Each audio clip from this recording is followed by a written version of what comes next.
ഇന്ന് ശുശ്രൂഷിപ്പാൻ വേണ്ടി ആഗ്രഹിക്കുന്ന വിഷയം യേശുവിന്റെ രക്തം വീണ 7 സ്ഥലങ്ങൾ. പഴമകാലത്ത് മഹാപുരോഹിതൻ രക്തവുമായി പോകുമ്പോൾ അത് 7 സ്ഥലത്ത് തളിക്കുമായിരുന്നു. 7 എന്ന സംഖ്യയ്ക്ക് ബൈബിളിൽ പൂർണ്ണത എന്നാണ് അർത്ഥം. ലോകത്തിലെ മിക്ക കാര്യങ്ങളും വിശേഷ തീയതികളൊക്കെ ക്രമീകരിച്ചിരിക്കുന്നത് 7 അല്ലെ 7ന്റെ ഗുണിതങ്ങൾ ഒക്കെയാണ്. ആഴ്ചയിൽ 7 ദിവസം, നിറങ്ങൾ 7, സ്വരങ്ങൾ 7. ഇനി ബൈബിളിലേക്ക് വന്നാട്ടെ. 7 സഭകൾ, 7 മുദ്രകൾ, 7 ക്രോധകലശം. നീ യോർദാനിൽ പോയി 7 പ്രാവശ്യം മുങ്ങുക. യേശാവിന്റെ അടുക്കൽ യാക്കോബ് വരുന്നു, 7 പ്രാവശ്യം കുമ്പിടുകയാണ്. യേശു ക്രൂശിൽ വെച്ച് പറഞ്ഞ മൊഴികൾ 7. സമാഗമന കൂടാരത്തിലെ ഉപകരണങ്ങൾ 7. വെളിപ്പാട് പുസ്തകത്തിൽ നമ്മൾ വായിക്കുന്ന സഭകൾ 7 അല്ലേ? അപ്പൊ എല്ലാം 7കളുടെ ഗുണിതങ്ങളാണ് നമ്മൾ കാണുന്നത്. പഴമത്തിൽ രക്തം 7 പ്രാവശ്യം തളിക്കണമെന്ന് ദൈവം പറഞ്ഞു. ലേവ്യ പുസ്തകം 4-ാം അധ്യായത്തിന്റെ 6-ാമത്തെ വാക്യം. പുരോഹിതൻ രക്തത്തിൽ വിരൽ മുക്കി യഹോവയുടെ സന്നിധിയിൽ വിശുദ്ധ മന്ദിരത്തിന്റെ തിരശ്ശീലയ്ക്ക് മുമ്പിൽ 7 പ്രാവശ്യം തളിക്കണം. രക്തം എത്ര പ്രാവശ്യം തളിക്കണം? 7 പ്രാവശ്യം തളിക്കണം. 14-ാം അധ്യായത്തിന്റെ 7-ാമത്തെ വാക്യം. രക്തത്തിൽ മുക്കി കുഷ്ഠശുദ്ധീകരണം കഴിവാനുള്ളവന്റെ മേൽ 7 പ്രാവശ്യം തളിച്ച്. എത്ര പ്രാവശ്യം തളിക്കണം? 7 പ്രാവശ്യം. അതിന്റെ 50-ാമത്തെ വാക്യം. ഒരു പക്ഷിയെ മൺപാത്രത്തിലുള്ള ഉറവ് വെള്ളത്തിന്മീതെ അറുക്കണം. പിന്നെ ദേവദാരു, ഈസോപ്പ്, ചുവപ്പ് നൂൽ, ജീവനുള്ള പക്ഷി എന്നിവയെടുത്ത് അറുത്ത പക്ഷിയുടെ രക്തത്തിലും ഉറവ് വെള്ളത്തിലും മുക്കി വീട്ടിന്മേൽ 7 പ്രാവശ്യം തളിക്കണം. വ്യക്തിയുടെ മേൽ 7 പ്രാവശ്യം തളിക്കണം. വീട്ടിന്മേൽ 7 പ്രാവശ്യം തളിക്കണം. ലേവ്യ പുസ്തകത്തിലെ പ്രധാനപ്പെട്ട 2 അധ്യായങ്ങൾ 14, 16 അധ്യായമാണ്. 14-ാം അധ്യായത്തിൽ കുഷ്ഠരോഗിയുടെ ശുദ്ധീകരണമാണ്. 16-ാം അധ്യായം ഇസ്രായേലിന്റെ 1 വർഷത്തെ പാപമെല്ലാം എന്നേക്കുമായി പരിഹരിക്കുന്നു എന്നവർ വീക്ഷിക്കുന്ന മഹാപാപ പരിഹാര ദിവസമാണ്. മഹാപാപ പരിഹാര ദിവസം ചെയ്യുന്നത് എന്താണ്? ലേവ്യ പുസ്തകം 16-ന്റെ 14, 19 വാക്യങ്ങൾ. അവൻ കാളയുടെ രക്തം കുറെ എടുത്ത് വിരൽ കൊണ്ട് കിഴക്കോട്ട് കൃപാസനത്തിന്മേൽ തളിക്കണം. അവൻ രക്തം കുറെ തന്റെ വിരൽ കൊണ്ട് കൃപാസനത്തിന്റെ മുമ്പിലും 7 പ്രാവശ്യം തളിക്കണം. മഹാപാപ പരിഹാര ദിവസം രക്തം എത്ര പ്രാവശ്യം തളിക്കുന്നു? 7 പ്രാവശ്യം തളിക്കുന്നു. 19-ാമത്തെ വാക്യം. അവൻ രക്തം കുറെ വിരൽ കൊണ്ട് 7 പ്രാവശ്യം അതിന്മേൽ തളിച്ച് ഇസ്രായേൽ മക്കളുടെ അശുദ്ധികളെ നീക്കി വെടിപ്പാക്കി ശുദ്ധീകരിക്കും. 5 വാക്യങ്ങൾ ഞാൻ വായിപ്പിച്ചു.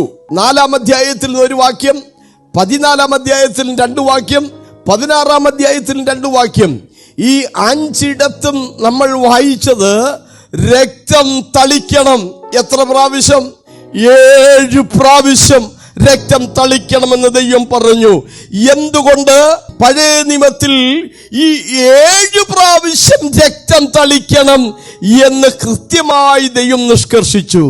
അതിന്റെ പുതിയ നിയമ അർത്ഥത്തിലേക്ക് നാം വരികയാണ്. രക്തമാണ് ജീവന്റെ ആധാരം എന്നുള്ളത്. ലേവ്യ പുസ്തകം 17-ാം അധ്യായം അതിന്റെ 14-ാമത്തെ വാക്യം, 11-ാമത്തെ വാക്യം. സകല ജഡത്തിന്റെയും ജീവൻ അതിന്റെ ജീവധാരമായ രക്തം തന്നെ. സകല ജഡത്തിന്റെയും ജീവൻ അതിന്റെ ജീവാധാരമായ രക്തം തന്നെ. വാക്യം 11. മാംസത്തിന്റെ ജീവൻ രക്തത്തിലല്ലോ ഇരിക്കുന്നത്. അപ്പോൾ മാംസത്തിന്റെ ജീവൻ എന്തിലാണ്? രക്തത്തിലാണ് ഇരിക്കുന്നത്. യേശു നമുക്ക് വേണ്ടി തന്റെ ജീവൻ നൽകി എന്ന് പറയുമ്പോൾ എന്താണ് നൽകിയത്? യേശു തന്റെ രക്തമാണ് നമുക്ക് വേണ്ടി നൽകിയത്. ആ രക്തത്തെ കുറിച്ചാണ് പുതിയ നിയമത്തിലുടനീളം പറയുന്നത്. സ്വർഗത്തിൽ ചെന്നാലും നമുക്ക് പറയാനുള്ളത് ആ രക്തത്തെ കുറിച്ചാണ്, അല്ലെ? അവർ അവനെ കുഞ്ഞാടിന്റെ രക്തഹേതുവായി ജയിച്ചു. നിന്റെ രക്തം കൊണ്ട് നീ ഞങ്ങളെ വിലയ്ക്ക് വാങ്ങി. വിശ്വസിക്കുന്നവർക്ക് തന്നെ രക്തം മൂലം പ്രാശ്ചിത്തമാകാൻ അവനെ നിർത്തിയിരിക്കുന്നു. അവന്റെ രക്തം മൂലം നമുക്ക് അതിക്രമങ്ങളുടെ മോചനം എന്ന വീണ്ടെടുപ്പുണ്ട്. യേശുവിന്റെ രക്തത്തിന് പകരം വെക്കാൻ മറ്റൊന്നുമില്ല. പിശാചിന് പേടിയുള്ള ഒന്ന് യേശുവിന്റെ രക്തമാണ്. മനുഷ്യന്റെ പാപത്തിന്റെ കറ മുഴുവൻ കഴുകിക്കളഞ്ഞ് അവനെ ശുദ്ധമാക്കാൻ പ്രാപ്ത ശക്തിയുള്ളതൊന്നും ലോകത്തിലുള്ളത് യേശുവിന്റെ പരിശുദ്ധ രക്തം മാത്രമാണ്. സുവിശേഷങ്ങളുടെ ശാന്തമായ പഠനത്തിൽ യേശുവിന്റെ രക്തം 7 സ്ഥലത്ത് ചിതറി വീണതായി തിരുവെഴുത്തുകൾ നമ്മെ പഠിപ്പിക്കുകയാണ്. ഒന്ന്, രക്തം വിയർത്ത ഗദസമന എന്നുള്ളതാണ്. ലൂക്കോസിന്റെ സുവിശേഷം 22-ാം അധ്യായം 44-ാമത്തെ വാക്യം. പിന്നെ അവൻ പ്രാണവേദനയിലായി അതിശ്രദ്ധയോടെ പ്രാർത്ഥിച്ചു. അവന്റെ വിയർപ്പ് നിലത്ത് വീഴുന്ന വലിയ ചോരത്തുള്ളി പോലെയായി. നമ്മൾ വിയർക്കാറുണ്ട്, ജോലി ചെയ്യുമ്പോൾ നമുക്ക് വിയർക്കാറുണ്ട്. എന്നാൽ അസാധാരണമായ മാനസിക വ്യത വരുമ്പോൾ നമ്മൾ നിന്ന നിൽപ്പിൽ നമ്മൾ വിയർക്കാറുണ്ട്. ഇവിടെ യേശു വിയർത്തു. എങ്ങനെയാ വിയർത്തത്? നമ്മുടെ വിയർപ്പിന്റെ തുള്ളികൾ നമുക്കറിയാം പച്ചവെള്ളത്തിന്റെ കളറാണ്. പക്ഷേ യേശു വിയർത്തത് എങ്ങനെയാ? ചോരത്തുള്ളി പോലെ. മനുഷ്യവർഗത്തിന്റെ പാപഭാരം തന്റെ പുത്രന്റെ മേൽ പിതാവായ ദൈവം ചുമത്തിയ ആ അനർഹമായ നിമിഷം യേശു വിയർത്തു. എന്റെ ഹൃദയം, എന്റെ ഉള്ളം അതിദുഃഖിതമായിരിക്കുന്നു, ഞാൻ പ്രാണവേദനയിലായിരിക്കുന്നു എന്നൊക്കെയാണ് യേശു പറഞ്ഞത്. യേശു ഒരു നാഴികയെ കുറിച്ച് കൂടെ പറയുന്നുണ്ട്. ഖനാവിലെ കല്യാണ വീട്ടിൽ വെച്ച് കർത്താവ് പറയാണ്, എന്റെ നാഴിക ഇതുവരെ വന്നിട്ടില്ല. യോഹന്നാന്റെ സുവിശേഷം 17-ന്റെ 1 നോക്കിക്കേ. ഇത് സംസാരിച്ചിട്ട് യേശു സ്വർഗ്ഗത്തേക്ക് നോക്കി പറഞ്ഞതെന്തെന്നാൽ, പിതാവേ, നാഴിക വന്നിരിക്കുന്നു. നേരത്തെ എന്താ 2-ാം അധ്യായത്തിൽ പറഞ്ഞത്? നാഴിക ഇതുവരെ വന്നിട്ടില്ല.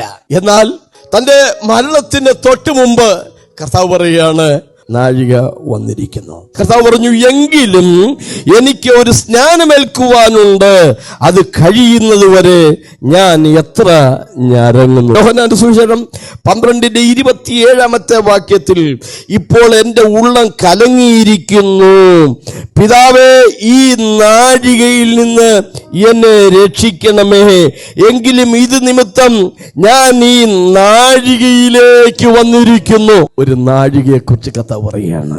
ആ നാഴിക, ആ സമയം എപ്പോഴായിരുന്നു? മനുഷ്യവർഗത്തിന്റെ പാപഭാരം പുത്രന്റെ മേൽ പിതാവായ ദൈവം ചുമത്തിയ ആ നിമിഷം. അത് കണ്ടിട്ടാണ് യേശു പറഞ്ഞു, പിതാവേ, കഴിയുമെങ്കിൽ ഈ പാനപാത്രം എങ്കിൽ നീക്കണമേ, എങ്കിലും എൻ്റെ ഇഷ്ടമല്ല നിന്റെ ഇഷ്ടം തന്നെ ആകട്ടെ. എന്തായിരുന്നു പിതാവിന്റെ ഇഷ്ടം? യെശയ്യാപ്രവചനത്തിൽ വായിക്കുന്നു, അവനെ തകർത്ത് കളവാൻ പിതാവിന് ഇഷ്ടം തോന്നി. അവനൊരു അകൃത്യയാഗമായി തീരുകയാണ്. അങ്ങനെ മനുഷ്യവർഗത്തിന് വേണ്ടി യേശു അകൃത്യയാഗമായി തീർന്ന, അതിനുവേണ്ടി സമർപ്പിക്കപ്പെട്ട ആ നിമിഷം, കാളകൂട വിഷയത്തെ പോലും വെല്ലുന്ന ആ വലിയ പാപഭാരത്തിന്റെ പാനപാത്രം ദൈവപുത്രൻ കുടിച്ച സമയത്ത് യേശുവിന്റെ ശരീരത്തിൽ നിന്ന് വിയർപ്പുതുള്ളി പുറത്തേക്ക് വന്നു. എന്തുകൊണ്ട് വലിയ ചോരത്തുള്ളി പോലെ എന്ന് ആദ്യം മുതൽ സകലവും സൂക്ഷ്മമായി പരിശോധിച്ച ലൂക്കോസ് രേഖപ്പെടുത്തി. കാരണം യേശുവിന്റെ ഹൃദയത്തിന്റെ ധമനികൾ പോലും പൊട്ടിപ്പോകുന്ന, അത്രമാത്രം സഹിക്കാൻ കഴിയാത്ത അതിവേദന യേശു അവിടെ വെച്ച് അനുഭവിച്ചു. ഗസമനയിലെ ആ വലിയ ഭാരത്തിൽ യേശുവിന്റെ ഹൃദയം പൊട്ടി, ധമനികൾ പൊട്ടി, യേശു മരിക്കാമായിരുന്നു. എങ്കിലും അവിടെ വെച്ച് യേശു പ്രാർത്ഥിച്ചു. യേശു അവിടെ വെച്ച് പ്രാർത്ഥിച്ചതിനെ കുറിച്ച് എബ്രായ ലേഖനത്തിലാണ് രേഖപ്പെടുത്തിയിരിക്കുന്നത്. യഹോവയുടെ പുസ്തകത്തിൽ അന്വേഷിച്ചു വായിച്ചു നോക്കുവിൻ, ഒന്നിനും ഇണയില്ലാതിരിക്കുകയില്ല. എന്താണ് യേശു പ്രാർത്ഥിച്ചത്? ആ യേശുവും തന്റെ ഐഹിക കാലത്ത് തന്നെ മരണത്തിൽ രക്ഷിപ്പാൻ കഴിയുന്നവരോട്, ആമേൻ, അഭയയാചനയോട്, ഭയഭക്തിയോട് പ്രാർത്ഥിച്ചു. ഭയഭക്തി നിമിത്തം ഉത്തരം കിട്ടി. ഗെത്സമനയിൽ വെച്ച് യേശുവിന്റെ ഒരു പ്രാർത്ഥനയ്ക്ക് പിതാവായ ദൈവം ഉത്തരം നൽകി. ആ ഉത്തരം നൽകിയില്ലായിരുന്നുവെങ്കിൽ അവിടെ വെച്ച് യേശുവിന്റെ ഹൃദയത്തിന്റെ ധമനികൾ പൊട്ടി യേശു അവിടെ വെച്ച് മരിച്ചു പോകുമായിരുന്നു. എന്നാൽ യേശുവിനോടുള്ള ബന്ധത്തിൽ പിതാവായ ദൈവം പ്രാർത്ഥനയ്ക്ക് ഉത്തരം നൽകി. എന്താ സംഭവിച്ചെന്നറിയാമോ? തിരുവെഴുത്ത് പറയണം, അവനെ ശക്തിപ്പെടുത്തുവാൻ സ്വർഗത്തിൽ നിന്നൊരു ദൂതൻ പ്രത്യക്ഷമായി. ആദ്യത്തെ പാപം ആരംഭിക്കുന്നത് ഒരു തോട്ടത്തിലാണ്. ഏതും തോട്ടത്തിൽ. അന്ന് ദൈവം ആദമിനെ ശിക്ഷിക്കുമ്പോൾ ഇങ്ങനെ പറഞ്ഞു. ഉൽപ്പത്തി പുസ്തകം 3-ാം അധ്യായം 19-ാമത്തെ വാക്യം, നിലത്തുനിന്ന് നിന്നെ എടുത്തിരിക്കുന്നു, അതിൽ തിരികെ ചേരുവോളം മുഖത്തെ വിയർപ്പോടെ നീ ഉപജീവനം കഴിയും. ആദ്യത്തെ തോട്ടത്തിൽ വെച്ച് കേട്ട ശബ്ദം, മുഖത്തെ വിയർപ്പോടെ നീ അപ്പം ഭക്ഷിക്കും. വിയർപ്പ് ശാപത്തിന്റെ ഒരു ലക്ഷണമായിരുന്നു. കർത്താവിന്റെ രക്തം വീണ രണ്ടാമത്തെ സ്ഥലം കയ്യഫാവിന്റെ കൊട്ടാരത്തിൽ വെച്ചാണ്. കയ്യഫാവിന്റെ കൊട്ടാരത്തിൽ കൊണ്ടുപോയപ്പോൾ യേശുവിന്റെ മുഖം വിരൂപമാക്കപ്പെട്ടു. അവൻ മരണയോഗ്യൻ എന്ന് അവർ ഉത്തരം പറഞ്ഞു. അപ്പോൾ അവർ അവന്റെ മുഖത്ത് തുപ്പി അവനെ മുഷ്ടി ചുരുട്ടി കുത്തി. ചിലർ അവന്റെ കന്നത്ത് അടിച്ചു. ഓരോന്നായിട്ട് നോക്കിക്കേ. യേശുവിനോട് അവർ ചെയ്ത കാര്യങ്ങൾ. ഒന്ന്, അവന്റെ മുഖത്ത് തുപ്പി. നമുക്കൊരാളോട് അമർഷം തോന്നുമ്പോ നമ്മൾ കാർക്കിച്ച് തുപ്പും. പക്ഷേ ഞാൻ നിങ്ങളുടെ ഒരാളുടെ മുഖത്ത് തുപ്പിയാലോ? 10,000 ശ്രേഷ്ഠൻ, വെണ്മയും ചുവപ്പുമുള്ള ദൈവപുത്രൻ, സ്വർഗത്തിലെ മഹിമകൾ വെടിഞ്ഞ് വേഷത്തിൽ മനുഷ്യനായി ഇവിടെ വന്നപ്പോൾ ജനം അവനോട് ചെയ്തത്, ഒന്ന്, അവർ അവന്റെ മുഖത്ത് തുപ്പി. 2, ചിലർ മുഷ്ടി ചുരുട്ടി അവന്റെ മുഖത്ത് കുത്തി. 3, ചിലർ അവന്റെ കന്നത്ത് അടിച്ചു. അവിടെ നിവൃത്തിയായ ചില പ്രവചനങ്ങളുണ്ട്. യെശയ്യാ പ്രവചനം 50-ാം അധ്യായത്തിന്റെ 6-ാമത്തെ വാക്യം, അടിക്കുന്നവർക്ക് ഞാൻ എന്റെ മുതുകും, അടിക്കുന്നവർക്ക് ഞാൻ എന്റെ മുതുകും, രോമം പറിക്കുന്നവർക്ക് എന്റെ കവിളും കാണിച്ചു കൊടുത്തു. ഒരു പുരുഷന്റെ പ്രൗഢിയുടെ, അവന്റെ ആഢ്യത്വത്തിന്റെ, അവന്റെ പൗരുഷത്വത്തിന്റെ ലക്ഷണമാണ് അവന്റെ മുഖത്തെ രോമങ്ങൾ. ആ രോമം പറിച്ചെടുക്കുക എന്ന് പറയുമ്പോൾ അവനെ അവഹേളിക്കുന്നതിന്റെ തുല്യമാണ്. ഒരിക്കൽ ദാവീദിന്റെ ആളുകൾ ഹാനൂന്റെ അടുക്കൽ ആഹാരത്തിന് വേണ്ടി ചെല്ലുകയുണ്ടായി. അവർ അവരെ പിടിച്ച് താടി പകുതി വടിച്ചു, അവരുടെ വസ്ത്രം കീറിക്കളഞ്ഞു. ഇതറിഞ്ഞ ദാവീദിന് വലിയ വേദനയുണ്ടായി. ആളുകളെ വിട്ട് അവരോട് പറയിച്ചു, നിങ്ങൾ യോർദാൻ കടവിൽ താമസിക്കണം. നിങ്ങളുടെ താടി വളരുന്നത് വരെ നിങ്ങൾ അവിടെ താമസിക്കണം. കാരണം നിങ്ങളുടെ താടി അത് ചിരണ്ടി എടുത്തപ്പോൾ നിങ്ങൾ അവഹേളിക്കപ്പെട്ടു എന്ന് എനിക്കറിയാം. ദാവീദിന് അങ്ങനെ അറിയപ്പെട്ടെങ്കിൽ ദാവീദ് പുത്രന്റെ മുഖത്തെ രോമങ്ങൾ പറിച്ചെടുത്തപ്പോ എത്രയെത്ര അവഹേളനമാണ് അവൻ സഹിച്ചത്. ചിലർ മുഖത്ത് തുപ്പി, ചിലർ മുഖത്ത് കുത്തി, വേറെ ചിലർ അവന്റെ കന്നത്ത് അടിച്ചു. അവന്റെ മുഖം നിന്ദയ്ക്കും തുപ്പലിനും മറച്ചിട്ടില്ല. മീഖ പ്രവചനം 5-ാം അധ്യായം 1-ാം വാക്യം, ഇസ്രായേലിന്റെ ന്യായാധിപതിയെ അവർ വടികൊണ്ട് ചെകിട്ടത്ത് അടിക്കുന്നു. ഇസ്രായേലിന്റെ ന്യായാധിപതിയെ അവർ വടികൊണ്ട് ചെകിട്ടത്ത് അടിക്കുന്നു. യേശുവിന്റെ മുഖം വിരൂപമാക്കപ്പെട്ടു. മുഖമാണ് ഒരു മനുഷ്യന്റെ ജീവിതത്തിലെ ഏറ്റവും പ്രധാനപ്പെട്ട ദൃശ്യമായ ഭാഗം. യേശു അവിടെ എന്ത് ചെയ്തു? 1 പത്രോസിന്റെ ലേഖനം 2-ാം അധ്യായം 23-ാമത്തെ വാക്യം, തന്നെ ശകാരിച്ചിട്ട് പകരം ശകാരിക്കാതെയും കഷ്ടമനുഭവിച്ചിട്ട് ഭീഷണം പറയാതെയും ന്യായമായി വിധിക്കുന്നവങ്കൽ കാര്യം ഫലമേൽപ്പിക്കുക അത്രേ ചെയ്തത്. യേശുവിന്റെ തനതായ രൂപം ഞാൻ ഒരു ചെറിയ ഭാഗം ഒന്ന് വായിച്ചു കേൾപ്പിക്കാം. ഉത്തമഗീതത്തിന്റെ പുസ്തകം 5-ാം അധ്യായം 10 മുതലുള്ള വാക്യങ്ങൾ. എന്റെ പ്രിയൻ വെണ്മയും ചുവപ്പുമുള്ളവൻ 10,000 അതിശ്രേഷ്ഠൻ. അവന്റെ ശിരസ് അതിവിശേഷമായ തങ്കം, അവന്റെ കുറുനരികൾ ചുരുണ്ടും കാക്കയെ പോലെ കറുത്തും ഇരിക്കുന്നു. അവന്റെ കണ്ണ് നീർത്തോടുകൾ കരികെയുള്ള പ്രാവുകൾക്ക് തുല്യം, അത് പാലുകൊണ്ട് കഴുകിയതും ചേർച്ചയായി പതിച്ചതും ആകുന്നു. അവന്റെ കവിൾ സുഗന്ധ സസ്യങ്ങളുടെ തടവും നറു തൈലങ്ങളുടെ വാരവും, അവന്റെ അധരം താമര പൂ പോലെ ഇരിക്കുന്നു, അത് മൂറിൻ തൈലവും പൊഴിച്ചുകൊണ്ടിരിക്കുന്നു. അവന്റെ കൈകൾ ഗോമേദം പതിച്ചിരിക്കുന്ന സ്വർണ്ണനാളയങ്ങൾ, അവന്റെ ഉദരം നീലരത്നം പതിച്ച ദന്ത നിർമ്മിതം, അവന്റെ തുട തങ്കച്ചുവട്ടിൽ നിർത്തിയ വെൺകൽ തൂൺ, അവന്റെ രൂപം ലബാനോനെ പോലെ ദേവദാരു പോലെ തന്നെ ഉത്കൃഷ്ടമായിരിക്കുന്നു. അവന്റെ വായി ഏറ്റവും മധുരമുള്ളത്, അവൻ സർവാംഗസുന്ദരൻ തന്നെ. അവനാരാ? സർവാംഗസുന്ദരൻ. യെരൂശലേം പുത്രിമാരെ, ഇവനത്രേ എൻ്റെ പ്രിയൻ, ഇവനത്രേ എൻ്റെ സ്നേഹിതൻ, 10,000-ങ്ങളിൽ അതിശ്രേഷ്ഠനായ. മനസ്സിലാകുന്നുണ്ടോ? സൂര്യഗോളം പോലും അവന്റെ മുമ്പാകെ നിഷ്പ്രഭമാണ്. കർത്താവിന്റെ രക്തം വീണ സ്ഥലം 3 പീലാത്തോസിന്റെ കൊട്ടാരത്തിൽ വെച്ചാണ്. പുറം ഉഴവ് ചാല് പോലെ കീറിയ കൽത്തളം എന്നാണ് അവിടെ വായിക്കുന്നത്. ഗബദ്ധ. പീലാത്തോസ് യേശു നിരപരാധിയാണെന്ന് ബോധ്യമായി.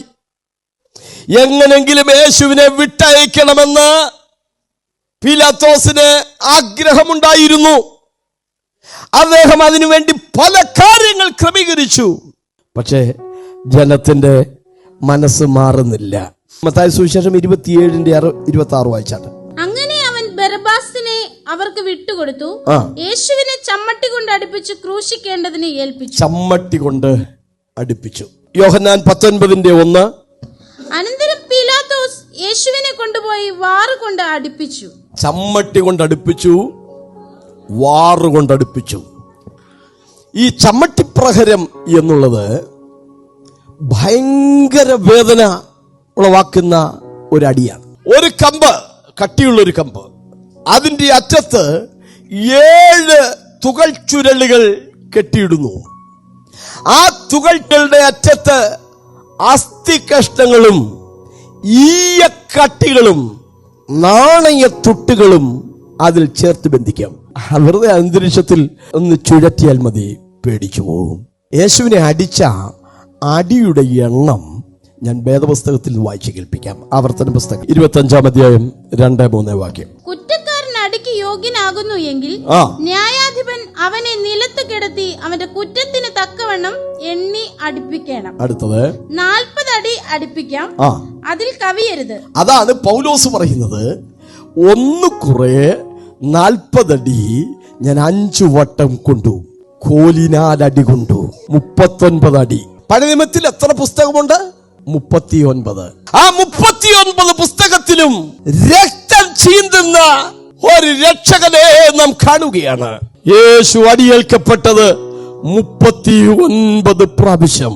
ഒരുവൻ കുറ്റക്കാരനാകുന്നുവെങ്കിൽ അവനെ നിലത്ത് കിടത്തി അടിക്കണമെന്നാണ് അവിടെ വായിക്കുന്നത്. യഹൂദന്റെ ശിക്ഷാ നിയമത്തിലാണ് നിലത്ത് കിടത്തി അടിക്കുന്നത്. പക്ഷെ റോമക്കാരുടെ ശിക്ഷാ നിയമത്തിൽ മറ്റൊരു രീതിയിലാണ്. ഒരു തൂണിനോട് ചേർത്ത് കെട്ടുകയാണ്. മുഖം അല്പം കുനിഞ്ഞ് നിൽക്കുകയാണ്. അടിക്കുന്നവർക്ക് തൻ്റെ മുതുകും, രോമം പറിക്കുന്നവർക്ക് തൻ്റെ കവിളും കാണിച്ചു കൊടുത്തു. ഇനിയും യേശുവിന്റെ പുറം അടിക്കപ്പെട്ട രൂപം തിരുവെഴുത്തിൽ നമുക്ക് നോക്കാം. സങ്കീർത്തനം 129:2. ഉഴവുകാർ എന്റെ മുതുകിന്മേൽ ഉഴുതു, ഉഴവു ചാലുകളെ അവർ നീളത്തിൽ കീറി. ഉഴവുകാർ എന്റെ മുതുകിന്മേൽ ഉഴുതു, ഉഴവ് ചാലുകളെ അവർ നീളത്തിൽ കീറി. കണ്ടാൽ ആളല്ല എന്ന് തോന്നുമാറ് യേശുവിന്റെ ശരീരം വളരെ വികൃതമായി മാറിയിരിക്കുകയാണ്. അവിടെ 1-2 കാര്യങ്ങൾ നാം ഓർക്കണം. അടിക്കാൻ കൊണ്ടുപോയപ്പോൾ ആ കണ്ട പ്രതിയെ അല്ല അടി കഴിഞ്ഞിട്ട് തിരിച്ചു വന്ന് നിൽക്കുമ്പോ ആളുകൾ കണ്ടത് രക്തം മാത്രം വാർന്നൊഴിക്കുന്ന ഒരു മാംസക്കള്ളം വന്നു നിൽക്കുന്നത് പോലെ അവർക്ക് തോന്നി. പ്രതി മാറിപ്പോയോ എന്നവർക്ക് സംശയം. അവിടെയാണ് വചനത്തിന്റെ പ്രസക്തി. തിരുവെഴുത്തിൽ ഇങ്ങനെ വായിക്കുന്നത്, പീലാത്തോസ് അവരോട് ആ മനുഷ്യൻ ഇതാ എന്ന് പറഞ്ഞു. ഏതൊരു മനുഷ്യന്റെയും കരളലിയിക്കുന്ന കാഴ്ച. 10,000-ങ്ങളിൽ അതിശ്രേഷ്ഠനായ ദൈവപുത്രനെ ലോകം ചെയ്ത ദ്രോഹം. അതുകൊണ്ടുണ്ടായ 2 ഗുണങ്ങൾ തിരുവെഴുത്ത് പറയുന്നത്. പീലാത്തോസ് ചോദിച്ചു, ഉത്സവം തോറും ഒരാളെ വിട്ടുതരിക പതിവുണ്ടല്ലോ. മിസ്രൈമിൽ നിന്നുള്ള പുറപ്പാട്, അതിന്റെ ഓർമ്മയ്ക്കായി ഒരു കുറ്റവാളിക്ക് പൊതുമാപ്പ് കൊടുത്തു പറഞ്ഞു വിടുന്ന രീതിയുണ്ടല്ലോ. നിങ്ങൾ കുറ്റവാളി എന്ന് പറയുന്ന ഈ യേശുവിനെ പൊതുമാപ്പ് കൊടുത്ത് പറഞ്ഞു വിട്ടേക്കട്ടെ. അവരാക്രോശിച്ചു, ബറബ്ബാസിനെ ഞങ്ങൾക്ക് വിട്ടുതരിക, യേശുവിനെ ക്രൂശിക്കാം. ബറബ്ബാസ് ജയിലിൽ മരണം മാത്രം കാത്തു കിടന്നിരുന്നവനാണ്. രണ്ടാമത്തെ കാര്യം, യേശുവിന്റെ പുറവ് ഉഴവുചാല് പോലെ അടിച്ചു കീറിയില്ലേ, അതിന്റെ ഒരു അനന്തരഫലമുണ്ടായി. 1 പത്രോസ് ലേഖനം 2:24 നാം പാപം സംബന്ധിച്ച് മരിച്ച് നീതിക്ക് ജീവിക്കേണ്ടതിന് അവൻ തന്റെ ശരീരത്തിൽ നമ്മുടെ പാപങ്ങളെ ചുമന്നുകൊണ്ട് ക്രൂശിന്മേൽ കയറി. അടുത്ത ഭാഗം, അവന്റെ അടിപ്പിണരാൽ നിങ്ങൾക്ക് സൗഖ്യം വന്നു വരിക്കുന്നു. ഏതാണ് അടിപ്പിണര്? പുറമുഴുജാലുപോലെ കീറിയ ആ അടിപ്പിണര്. അവന്റെ അടിപ്പിണരാൽ നിങ്ങൾക്ക് സൗഖ്യം വന്നുമിരിക്കുന്നു. അവൻ നമ്മുടെ ബലഹീനതകളെ എടുത്തു. ബലഹീനതകൾ ബഹുജനമാണ്. ബലഹീനതകളെ എടുത്തു. അടുത്തത്, വ്യാധികളെ ചുമന്നു. വ്യാധികളെ ചുമന്നു. ഇനി പ്രവചന ഭാഗം ഒന്നുകൂടെ നോക്കിയാട്ടെ. യശയ്യാപ്രവചനം 53:4. സാക്ഷാൽ നമ്മുടെ രോഗങ്ങളെ അവൻ വഹിച്ചു, നമ്മുടെ വേദനകളെ അവൻ ചുമന്നു. രോഗങ്ങൾ, വേദനകൾ, ബലഹീനതകൾ, വ്യാധികൾ, ലോകത്തിലേതെല്ലാം രോഗമുണ്ടോ അത് മുഴുവനും ചുമന്നു. അവന്റെ അടിപ്പിണരാൽ നിങ്ങൾക്ക് സൗഖ്യം വന്നിരിക്കുന്നു. കർത്താവിന്റെ രക്തം വീണ സ്ഥലം 4. അവന്റെ തലയിൽ മുൾക്കിരീടം വച്ചപ്പോൾ അവന്റെ തലയോട്ടി പൊട്ടി രക്തമൊലിച്ചു. കിരീടമെന്ന് പറയുമ്പോൾ ആ തല മുഴുവൻ മൂടത്തക്ക രീതിയിലുള്ള ഒരു കിരീടമായിരുന്നിരിക്കാം. അവന്റെ തലയിൽ മുറിവില്ലാത്ത ഒരു ഭാഗവുമില്ല. മനുഷ്യൻ അവന്റെ ഭാരം ചുമക്കുന്നത് 2 സ്ഥലങ്ങൾ. ഒന്ന് ഹൃദയം, മറ്റൊന്ന് ശിരസ്. അവന്റെ ഹൃദയം കുത്തിത്തുളച്ചു. അവന്റെ ശിരസിൽ മുൾക്കിരീടം വെച്ച് ആഞ്ഞടിച്ചു. യുഫോർബിയ മില്ലി എന്ന പേരിലുള്ള ഒരു മുൾച്ചെടി പലസ്തീനിലുണ്ടായിരുന്നു. അതിന്റെ മുള്ളുകൾക്ക് 13 സെന്റിമീറ്റർ വരെ നീളമുണ്ടായിരുന്നു. ഭയങ്കര ബലമുള്ളതും കൂർത്തുമൂർത്ത മുനയുള്ളതുമായ ഒരു ചെടിയാണ്. അങ്ങനത്തെ ആ ചെടി പറിച്ച് അവർ വട്ടത്തിൽ ഒരു കിരീടം പോലെയാക്കി അതാണ് യേശുവിന്റെ തലയിലേക്ക് വെച്ച് അടിച്ചിറക്കിയത്. കിരീടം, മുള്ളുകൊണ്ടുള്ള കിരീടം. എന്തുകൊണ്ട് യേശു മുൾക്കിരീടം ധരിച്ചു? ഉൽപ്പത്തി പുസ്തകം 3-ാം അധ്യായം 17-18 വാക്യങ്ങൾ. മനുഷ്യനോട് കൽപ്പിച്ചതോ, നിന്റെ ഭാര്യയുടെ വാക്ക് അനുസരിക്കുകയും തിന്നരുത് എന്ന് ഞാൻ നിന്നോട് കൽപ്പിച്ച വൃക്ഷഫലം തിന്നുകയും ചെയ്തതുകൊണ്ട് നിന്റെ നിമിത്തം ഭൂമി ശപിക്കപ്പെട്ടിരിക്കുന്നു. നിന്റെ ആയുഷ്കാലമൊക്കെയും നീ കഷ്ടതയോടെ അതിൽ നിന്ന് അഹോവൃത്തി കഴിക്കും. അടുത്ത വാക്യം, പറക്കാരിയും നിനക്ക് അതിൽ നിന്ന് മുളയ്ക്കും. നിന്റെ നിമിത്തം ഭൂമി ശപിക്കപ്പെട്ടിരിക്കുന്നു.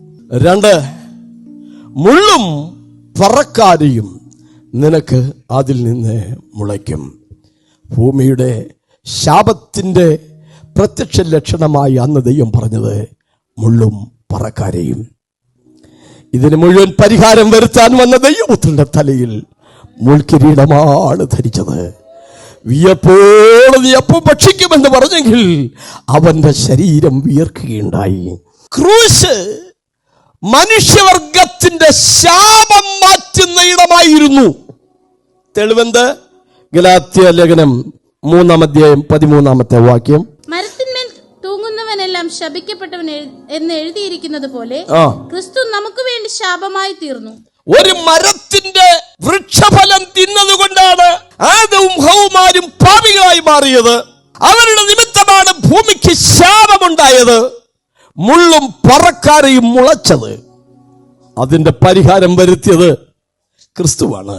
മരത്തിന്മേൽ തൂങ്ങുന്നവനെല്ലാം ശപിക്കപ്പെട്ടവനെന്ന് എഴുതിയിരിക്കുന്ന പോലെ ക്രിസ്തു നമുക്ക് വേണ്ടി ശാപമാക്കപ്പെട്ടു. യേശുവിന്റെ രക്തം വീണ 7 സ്ഥലങ്ങൾ. 5 ക്രൂശിന്റെ വഴിത്താരയിലാണ്.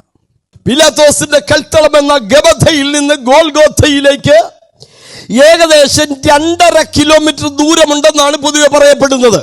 അപ്പോൾ ആ ചെറിയ ദൂരം ഭാരമുള്ള ഒരു മരക്കുരിശ് ചുമന്നുകൊണ്ട് പോകാൻ യേശുവിന് ത്രാണി ഉണ്ടായിരുന്നില്ല. യേശുവിന് നിഴലായി നിലനിന്ന ഒരു വ്യക്തിയാണ് ഇസഹാക്ക്. നിന്റെ സന്തതി മുഖാന്തരം ഭൂമിയിലെ സകല ജാതികളും അനുഗ്രഹിക്കപ്പെടും. സന്തതികൾ എന്ന ബഹുവചനമല്ല, സന്തതി എന്ന ഏകവചനമാണ്. പിതാവിന്റെ ഹിതത്തിനു വേണ്ടി ആ സന്തതി സമർപ്പിക്കപ്പെട്ടപ്പോൾ സന്തതിയായി ഇസഹാക്ക് തന്നെ ദഹിപ്പിക്കാനുള്ള വിറക്, മരക്കഷ്ണങ്ങൾ ചുമന്നുകൊണ്ടാണ് മോറിയ ദേശത്ത് ദൈവം കൽപ്പിച്ച മലമുകളിലേക്ക് നടന്നു കയറിപ്പോയത്. ദൈവപുത്രൻ തന്നെ ക്രൂശിക്കാനുള്ള ആ ക്രൂശ് മരം ചുമന്നുകൊണ്ട് ഗോൽഗോഥ അഥവാ തലയോടിടം എന്ന സ്ഥലത്തേക്ക് പോവുകയാണ്. പോയിടത്തെല്ലാം യേശുവിന്റെ ശരീരം ഇറ്റിറ്റു വീണു. ആ ചെറുദൂരം ഭാരമുള്ള മരക്കുരിശ് ചുമന്നുകൊണ്ട് പോകാനുള്ള കരുത്ത് യേശുവിന് ഇല്ലാതിരുന്നത് കൊണ്ടാണ് ഖുറേനക്കാരനായ ശിമോനെ കൊണ്ട് ക്രൂശ് ചുമപ്പിച്ചത്. ലൂക്കോസ് 23:26 വാക്യം. അവനെ കൊണ്ടുപോകുമ്പോൾ വയലിൽ നിന്ന് വരുന്ന ശിമോൻ എന്ന കുറേനക്കാരനെ അവർ പിടിച്ചു ക്രൂശ് ചുമപ്പിച്ചു യേശുവിന്റെ പിന്നാലെ നടക്കുമാറ്. എന്തുകൊണ്ടാണ് യേശു തനിയെ കുരിശ് ചുമന്നു കൊണ്ടുപോകാതിരുന്നത്? അതിനു മുമ്പ് ഞാൻ പറഞ്ഞ ഒരുപാട് ശിക്ഷകൾ യേശു സഹിച്ചിരുന്നത് കൊണ്ട് ഈ പ്രതി ജീവനോടെ ഗോൽഗോഥയിലെത്തുമോ എന്ന് അവർക്ക് സംശയം തോന്നി. റോമക്കാരുടെ സാംസ്കാരിക നിയമം അനുസരിച്ച് പ്രതിയെ ജീവനോടെ ക്രൂശിക്കണം. ജീവനോട് ഇവൻ അവിടെ എത്തുമോ എന്ന് അവർക്ക് സംശയം തോന്നി. അതുകൊണ്ട് ആ ദൂരം തെല്ലൊന്ന് കുരിശ് ചുമന്നു കൊടുക്കാൻ ഖുറേനക്കാരനായ ശിമോനെ അവർ നിർബന്ധിച്ചു. ആ നടന്ന വഴിത്താരയിലെല്ലാം യേശുവിന്റെ രക്തം വീണു. യേശുവിന്റെ രക്തം തളിക്കപ്പെട്ട 6ാമത്തെ സ്ഥലം തലയോടിടം എന്ന സ്ഥലത്ത് വെച്ചാണ്. ലൂക്കോസിന്റെ സുവിശേഷം 23:33 വാക്യം. തലയോടിടം എന്ന സ്ഥലത്ത് എത്തിയപ്പോൾ അവർ അവിടെ അവനെയും ദുഷ്പ്രവൃത്തിക്കാരെയും ഒരുത്തനെ വലത്തും ഒരുത്തനെ ഇടത്തുമായി ക്രൂശിച്ചു. എന്തുകൊണ്ടാണ് തലയോടിടം എന്ന പദം ഉപയോഗിച്ചിരിക്കുന്നത്? തലയോടിടം എന്നുള്ളത് മലയാള പദം, ഗോൽഗോഥ എന്നുള്ളത് അരാമ്യ പദമാണ്. അതിന്റെ ലത്തീൻ പദമാണ് കാൽവറി. കാൽവറി എന്ന പദം മലയാള ബൈബിളിൽ ഇല്ല, അതൊരു ലത്തീൻ പദമാണ്. എന്താണ് തലയോടിടത്തിന്റെ പ്രത്യേകത? ആ സ്ഥലത്തിന് തലയോടിടം എന്ന പേർ വന്നതിന്റെ 2 കാരണം. ഒന്ന്, ആ ചെറിയ മൊട്ടക്കുന്ന് ദൂരെ നിന്ന് നോക്കിയാൽ ഒരു തലയോട്ടി ഇരിക്കുന്നത് പോലെ തോന്നും, തലയോടിടം. 2, പല രീതിയിലായിരുന്നു ആളുകളെ കൊന്നുപോന്നിരുന്നത്. ചിലരുടെ കഴുത്ത് വെട്ടിയാണ് കൊന്നിരുന്നത്. കഴുത്ത് വെട്ടി കൊല്ലുമ്പോൾ കഴുത്തുകൾ അവിടിടും, ജഡം ആളുകൾക്ക് കൊടുക്കും, തലയോട്ടികൾ അവിടെ ഇങ്ങനെ കൂട്ടിക്കൂട്ടിയിടും. ശിരച്ഛേദം ചെയ്യുന്നവരുടെ തലയോട്ടികൾ കൂട്ടിയിട്ടിരുന്ന സ്ഥലത്തിന്റെ പേര് തലയോടിടം. പകല് പോലും ആളുകൾക്ക് അതുവഴി നടന്നു പോകാൻ പേടി തോന്നുന്ന ഒരിടം തലയോടിടം. പക്ഷേ എല്ലാ മനുഷ്യന്റെയും തല ഛേദിക്കപ്പെടുവാൻ കാരണമാകുന്ന കുറ്റങ്ങളുടെ മുഴുവൻ ആ ശിക്ഷ ദൈവപുത്രൻ സഹിച്ച സ്ഥലം ഗോൽഗോഥ ഇന്ന് പേടിയുടെ സ്ഥലമല്ല, ഇന്ന് ദൈവത്തെ സ്തുതിക്കാനുള്ള സ്ഥലമാണ്. രാവെന്നോ പകലെന്നോ ഇല്ലാതെ ആളുകളെ സ്ഥലത്ത് ചെല്ലുകയാണ്. തലയോടിനെ കാണുമ്പോൾ അവരുടെ തലയിലേക്ക് ഒരു കാര്യം ഓടി വരുന്നു. ദൈവപുത്രൻ എനിക്ക് വേണ്ടി പാപം വഹിച്ച ശാപം പേറിയ ഇടമാണ് തലയോടിനം. ഇനി എങ്ങനെയാണ് യേശുവിനെ ക്രൂശിച്ചത്? 22-ാം സങ്കീർത്തനം 16-ാമത്തെ വാക്യം. നായ്ക്കൾ എന്നെ വളഞ്ഞു, ദുഷ്ടന്മാരുടെ കൂട്ടം എന്നെ ചുറ്റിയിരിക്കുന്നു. അവർ എന്റെ കൈകളെയും കാലുകളെയും തുളച്ചു. കൈകളെയും കാലുകളെയും തുളച്ചു. നമ്മുടെ ചിന്ത ഈ കൈപ്പത്തിയിൽ ആണിയടിച്ചു എന്നാണ്. പക്ഷെ കൈപ്പത്തിയിൽ ആണിയടിച്ചാൽ ഈ ശരീരം അതിനെ മുഴുവൻ താങ്ങി നിർത്തില്ല. അതുകൊണ്ട് ഒരുപക്ഷെ ഈ ഭാഗം പറിഞ്ഞ് ബോഡി താഴെ വീഴും. അതേക്കുറിച്ചുള്ള ഒരു വീക്ഷണം ഈ കൈത്തണ്ടയും കൈയുടെ അസ്ഥിയും തമ്മിൽ ചേരുന്ന ഇടത്ത് ഇവിടെ നിങ്ങൾ തൊട്ട് നോക്കിയാൽ ഒരു കാര്യം അറിയാം. ഇവിടെ ഒരു സ്ഥലമുണ്ട്. നീ മരിച്ചോ ഇല്ലയോ എന്നറിയാൻ തൊട്ട് നോക്കുന്നിടം ആ നാടി പിടിച്ചു നോക്കുന്നു. നിനക്ക് ജീവൻ തരാൻ, സമൃദ്ധമായ ജീവൻ തരാൻ ദൈവപുത്രന്റെ ആ കയ്യിൽ അവിടെ തുളയ്ക്കപ്പെട്ടു. കൈകളെ തുളച്ചു. ഇനി കാലിങ്ങനെയല്ലേ ഇരിക്കുന്നേ, ഇങ്ങനെ ആണിയടിക്കാൻ പറ്റില്ല. അതുകൊണ്ട് എന്താ ചെയ്യുന്നതെന്ന് അറിയാമോ?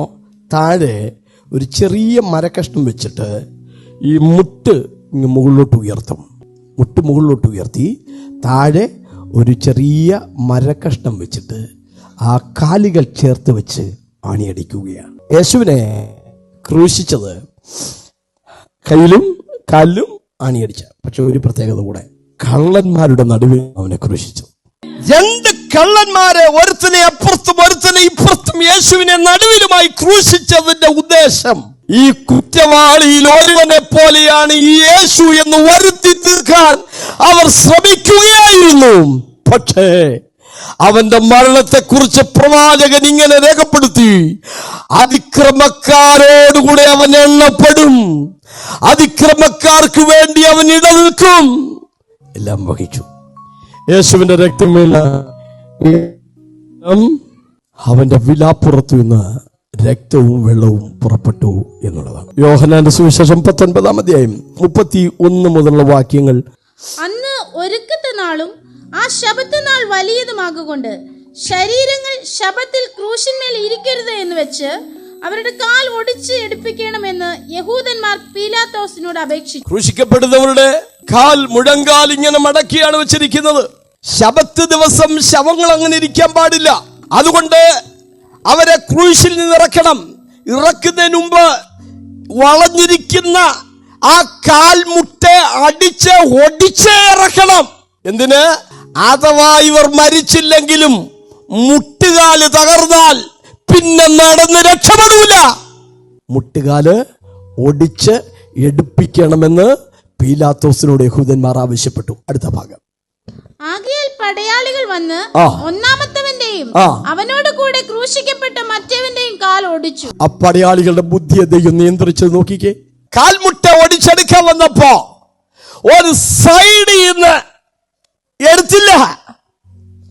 സാധാരണ കുറ്റവാളി എന്ന് വിചാരിക്കുന്ന അപ്പുറത്തും ഇപ്പുറത്തും കിടന്നവരുടെ കാൽമുട്ടൊടിച്ചിട്ട് ഏറ്റവും പെരും കുറ്റവാളിയായ യേശുവിന്റെ കാൽമുട്ടൊടിക്കാമെന്നവർ നിർണയിച്ചു. അപ്പുറത്തും ഇപ്പുറത്തും കിടന്നവരുടെ കാൽമുട്ട് ഒടിച്ചു. പക്ഷെ യേശുവിന്റെ അടുക്കൽ വന്നപ്പോഴേക്കും യേശു മരിച്ചു. 36 മണിക്കൂർ കൊണ്ട് ഒരാൾ മരിക്കും, പക്ഷെ യേശു 6 മണിക്കൂർ കൊണ്ട് മരിച്ചു. കാരണം യേശു അത് സഹിച്ച വേദനകൾ വർണ്ണിക്കാൻ കഴിയുന്നതിനേക്കാൾ അതിതീവ്രമായിരുന്നു. 2-3 കാര്യങ്ങൾ. ഒന്ന്, അപ്പുറത്തും ഇപ്പുറത്തും കിടക്കുന്നവരുടെ കാലൊടിച്ചു. യേശുവിന്റെ കാലൊടിച്ചില്ല. എന്തുകൊണ്ടാണ്? കാരണം 34-ാം സങ്കീർത്തനം 20-ാമത്തെ വാക്യം. അവന്റെ അസ്ഥികളെ എല്ലാം അവൻ സൂക്ഷിക്കുന്നു, അവയിൽ ഒന്നും ഒടിഞ്ഞു പോകുകയും. യേശുവിനെ പെസഹ കുഞ്ഞാടായിട്ടാണ് തിരുവെഴുത്ത് പറയുന്നത്. നമ്മുടെ പെസഹ കുഞ്ഞാട് മറക്കപ്പെട്ടിരിക്കുന്നു. ക്രിസ്തു തന്നെ പെസഹ കുഞ്ഞാടിനെ അറുത്ത് കൊല്ലും. പക്ഷേ അതിന്റെ അസ്ഥികൾ ഒടിക്കരുതെന്ന് ദൈവം നിഷ്കർഷിച്ചിരുന്നു. പുറപ്പാട് 12:46. അതത് വീട്ടിൽ വെച്ച് തന്നെ അത് തിന്നണം. ആ മാംസം ഒട്ടും വീട്ടിന് പുറത്ത് കൊണ്ടുപോകരുത്, അതിൽ ഒരു അസ്ഥിയും ഒടിക്കരുത്. പുറപ്പാട് പുസ്തകം 12-ാം അധ്യായത്തിൽ പെസഹ കുഞ്ഞാടിനെ അറക്കുന്ന കാര്യം പറഞ്ഞപ്പോൾ ഒരു പ്രത്യേക കാര്യം പറഞ്ഞു. മാംസം നിങ്ങൾക്ക് തിന്നാം, പക്ഷെ അസ്ഥി ഒടിക്കാൻ പാടില്ല. എത്ര വിസ്മയകരമാണ് കാര്യം! മരിച്ചില്ലെന്ന് ഉറപ്പുവരുത്തണ്ടേ? ഒരു പടയാളി അവിടെ ഇരുന്ന് ഒരു വലിയ കുന്തം എടുത്തുകൊണ്ടുവന്ന് യേശുവിന്റെ വിലാപ്പുറത്തേക്ക് ആഞ്ഞുകുത്തി. ആ വലിയ ഇരുമ്പ് കൊണ്ടുള്ള കുന്തം വെച്ച് യേശുവിന്റെ മാർവിടം കുത്തിത്തുളച്ചു. പ്രവചന ഭാഗം: എന്റെ ഹൃദയം മെഴുകുപോലെയായി, എന്റെ കുടലിന്റെ നടുവേ ഉരുകിയിരിക്കുന്നു. ആ വശത്തു നിന്ന് ആ വിലാപ്പുറത്തെ കാഞ്ഞു കുത്തിയപ്പോൾ ഹൃദയത്തിൽ വരെയും ആ ഇരുമ്പ് മുന കയറി ചെന്നു. യോഹന്നാൻ 19:34 ആദ്യം വായിച്ചാട്ടെ. എങ്കിലും പടയാളികളിൽ ഒരുത്തൻ കുന്തം കൊണ്ട് അവന്റെ വിലാപ്പുറത്ത് കുത്തി, ഉടനെ രക്തവും വെള്ളവും പുറപ്പെട്ടു. എല്ലാ രക്തവും ചൊരിഞ്ഞു. ഒരു മനുഷ്യ ശരീരത്തിൽ 7.5 ലിറ്റർ രക്തമുണ്ടെന്നാണ് പറയുന്നത്. അത് മുഴുവൻ ഗസമന മുതൽ ഗോൽഗോഥ വരെ ഈ സ്ഥലങ്ങളിലെല്ലാം അവന്റെ പരിശുദ്ധ രക്തം വീണു. 2 പ്രവചനം അവിടെ നിവർത്തിയായി. സഖറിയ പ്രവചനം 12:10. ഞാൻ ദാവീദ് ഗൃഹത്തിന്മേലും യെരൂശലേം നിവാസികളുടെ മേലും കൃപയുടെയും യാചനകളുടെയും ആത്മാവിനെ പകരും, തങ്ങൾ കുത്തിയിട്ടുള്ളവങ്ങളിലേക്ക് അവർ നോക്കും. യഹൂദ ജനത്തിന് ഇന്ന് ഹൃദയത്തിന് അംശമായി കാഠിന്യം ഭവിച്ചിരിക്കുകയാണ്. എന്നാൽ കല്ലായുള്ള ഹൃദയം നീക്കി ദൈവർക്ക് മാംസളമായ ഒരു ഹൃദയം നൽകുന്ന ഒരു കാലഘട്ടം വരും. അന്നാളിൽ ഞാൻ കൃപയുടെയും യാചനയുടെയും ആത്മാവിനെ ദാവീദ് ഗൃഹത്തിന് മേലും ഇസ്രായേൽ ഗൃഹത്തിന് മേലും പകരും. സക്കറിയ 13:1. അന്നാളിൽ ദാവീദ് ഗൃഹത്തിനും യെരൂശലേം നിവാസികൾക്കും പാപത്തിന്റെയും മാലിന്യത്തിന്റെയും പരിഹാരത്തിനായി ഒരു ഉറവ് തുറന്നിരിക്കുമെന്ന്. പാപത്തിന്റെയും മാലിന്യത്തിന്റെയും പരിഹാരത്തിന് വേണ്ടി ഒരു ഉറവ് തുറന്നിരിക്കും. സന്ദേശങ്ങൾ തുടർച്ചയായി ലഭിക്കേണ്ടതിന് ഞങ്ങളുടെ യൂട്യൂബ് ചാനൽ സബ്സ്ക്രൈബ് ചെയ്താലും വിവരങ്ങൾക്കും പ്രാർത്ഥനയ്ക്കും വിളിക്കേണ്ട നമ്പർ 8086991167 9946997525.